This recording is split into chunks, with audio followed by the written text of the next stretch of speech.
নমস্কার, আজকে আমি খুবই একটি সিম্পল রেসিপি রান্না করবো। হচ্ছে মাছ আর আলু বেগুনের সবজি। তার জন্য আমি মাছটাকে ধুয়ে ভালো করে নুন হলুদ মেখে ভেজে নিয়েছি। তা দেখে নিয়েছেন আগেই। এখন আমি একটা কড়াইয়ে তেল গরম করে জিরা ফোড়ন দিয়ে দিলাম। জিরাগুলি লাল লাল করে ভেজে নেওয়ার পর আলুগুলি দিয়ে দিলাম। আলুগুলিকে ভালোভাবে ভেজে নিতে হবে। ভেজে নেওয়ার পর আলুগুলি ভালোভাবে ভেজে নেওয়ার পর এই দেখুন আলুগুলি লাল লাল করে ভাজা হয়ে গেছে। এই পর্যায়ে আমি পেস্টটা দিয়ে দেবো। পেস্টটা পরে দিচ্ছি কেন অনেকেই বলতে পারেন, কারণ যদি পেস্টটা আগে দিয়ে দিতাম আলুগুলি লাল লাল করে ভাজা হতো। তার জন্য পেস্টটা দিয়ে ভালোভাবে ভেজে নিয়ে নেব। কিছুক্ষণের জন্য ভেজে নিলে পেস্টটা ভালোভাবে ভাজা হয়ে যাবে।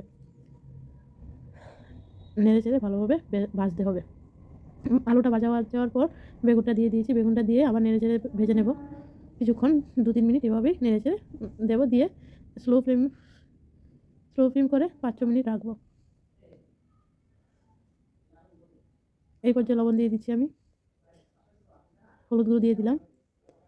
হলুদ গুঁড়ো দিয়ে লবণ আর হলুদ গুঁড়োটা বেগুন আলুর সাথে ভালোভাবে মিশিয়ে দেবো।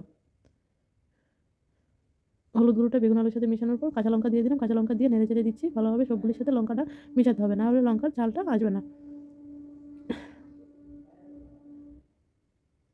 কিছুক্ষণের জন্য ঢাকা দিয়ে দিচ্ছি। ঢাকা দিয়ে ওঠানোর পর জিরা গুঁড়ো দিয়ে দেবো পরিমাণ মতো।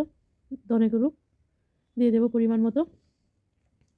ধনে আর জিরে গুঁড়ো দিয়ে নেড়ে চেড়ে দেবো। বেগুন আলু সবজিটা নেড়ে চেড়ে জিরে গুঁড়ো ধনে গুঁড়োর সাথে মিশিয়ে দেবো। এই পর্যায়ে আলুটা দেখছি সিদ্ধ হয়ে গেছে। আলুটা সিদ্ধ হয়ে গেল। সিদ্ধ হওয়ার পর এখানে গরম জল দিয়ে দিলাম। ফুটানো গরম জল দিয়ে দিলাম। দিয়ে কিছুক্ষণ অপেক্ষা করব জলটা আরও ভালোভাবে ফুটে যাওয়ার জন্য। জলটা ভালোভাবে ফুটে গেলে এখানে মাছের পিসগুলি দিয়ে দিয়েছি। মাছের পিসগুলি দিয়ে নেড়ে চেড়ে আবার স্লো ফ্লেমে কিছুক্ষণের জন্য অপেক্ষা করব। স্লো ফ্লেমে দেখুন অপেক্ষা করার পর আমার সবজিটা রেডি। সব কিছু তো ভিডিও করে দেখানো সম্ভব না, কারণ আমি একাই ভিডিওটা করি। তবে যদি আমার ভিডিওটা ভালো লেগে থাকে সাবস্ক্রাইব করে দেবো। Thank you for watching.